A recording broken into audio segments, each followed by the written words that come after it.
And just like that, that's the other O-ring. And it fits like a glove around the pilot of that transfer tube. This could have been our issue.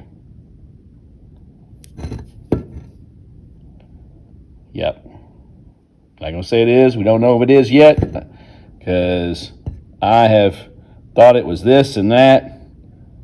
But not saying this is a smoking gun, but good Lord, it definitely couldn't have helped the situation. Let's see what happens if we properly reinstall this thing. Welcome back, folks. Well, guess what? We got oil pressure at hot idle. Damn. Whew. I only slept for about 5 hours last night. So I got to thinking, and LMX guy commented on the last video.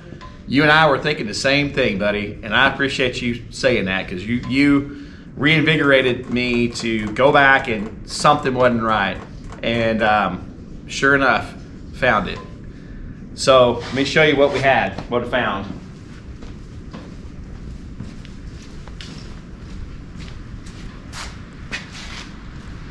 On the oil transfer tube, and I'm going to insert some pictures. On the oil transfer tube, and I dropped that thing down. This is what came out of the oil transfer tube, where the O-ring that goes into the pump goes around the transfer tube.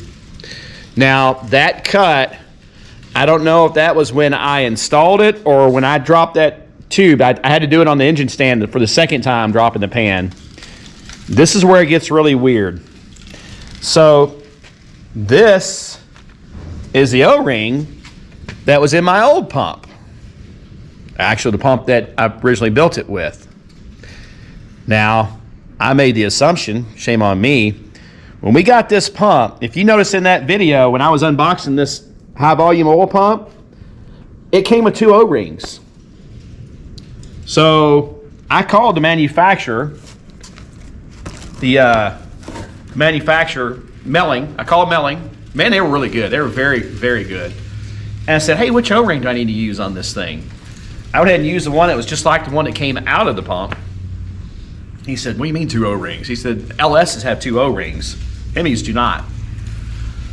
Uh-oh. Well, that really got me to thinking. When he said that, I thought, man, something's not right. And then I talked to him. I said, you know, it's really weird. This thing's really bad at idle when it's cold especially, but once it starts warming up, it'll gain about 6 to 7 pounds of oil pressure. And I couldn't figure it out. I couldn't figure out why. What I think was going on was the tube was starting to heat up, or the pump, and it was doing a Band-Aid fix and trying to seal it a little bit. Well, this O-ring fits just fine down in the seat of the pump. However, the pilot that sticks down in through the seat of the transfer tube, it was sloppy. So this is really weird. I got all these parts from somebody that's really reputable, and you know, so there was no question on all that stuff. And maybe an O-ring just got misplaced in that pump. But the other O-ring was that you could visually see the difference. It was obviously thicker. And then when I put it on the pilot of the transfer tube, it took effort to get it to go on. So all this time, this is what it was. That other pump, the stock pump, was probably fine. But I am glad I did put the high volume Melling pump in it. But you know, this is self-inflicted. It's on me. And I should have paid closer attention, probably even called around and spoke to some people that have built these Hemis before. But damn it, I am so happy right now. When I fired it up and put the after I put the new O-ring on, sealed the pump or everything back up, the pan, it immediately went to like 75 psi.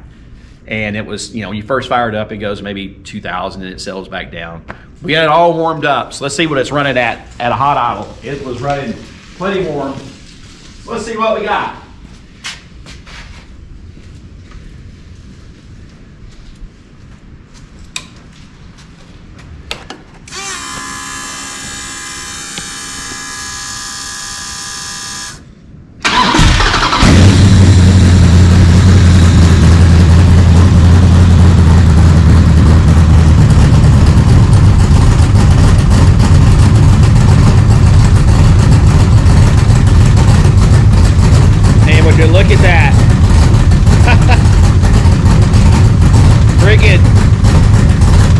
50 pounds, maybe 45 at 700.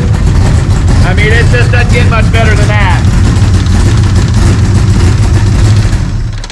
So, that was a big one. Got it resolved. Happy, happy, happy. So we're still on for the dyno date down in Arkadelphia at Coops. Man, this is my first Gen 3 Hemi, and that's a learning lesson on these things. I'm gonna make sure I remember that. The other thing I still can't figure out, the coolant temp sensor. This coolant temp sensor, this is another one I bought. This is what you use on the snipers. Again, it's telling me, giving me dubious readings. Not sure what that is. So I know, I guess it's got to be done on a laptop.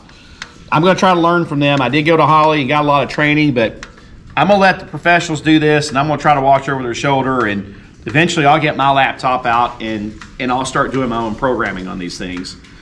The other thing is, what's interesting, we went and programmed, this is the factory, or this is a Mopar map sensor, and it's got the part number, and when you go to program the Terminator, it mentions that part number. So when we go to put that part number in on the Wizard, it'll fire up and die, and that's all it will do. It won't do anything else. So we can't seem to figure that one out. That one's got us stumped a little bit. Not really sure. I might need to do some adjustments on the throttle body. But guys and gals, for the mechanical integrity, that's the most important part. We're going to get it tuned, and we're going to figure all the electronic stuff out. So if anybody has a Gen 3 Hemi and you have low oil pressure at idle like I did, one thing to go look is that transfer tube O-ring. And remember I told you, I said, I remember my mains, man, because this thing has tighter mains and rod journals than I usually build on legacy stuff, whether it's small block Mopar, big block Mopar, Chevy, Ford. The old legacy stuff seems to be a lot looser. And I remember talking to a lot of folks that built LSs and Hemis, and they said, man, they're a lot tighter. So I am super happy. I'm super thrilled. We got past this now. Thanks for following along, everybody. And it's a short video, but I had to share this. With everybody, and we got it fixed. So hope everybody has a great Wednesday. I know that I am. I'm gonna have a wonderful Wednesday. I'm probably gonna check plugs and do a few other things, but hey, have a great day, everybody. Thanks for following along.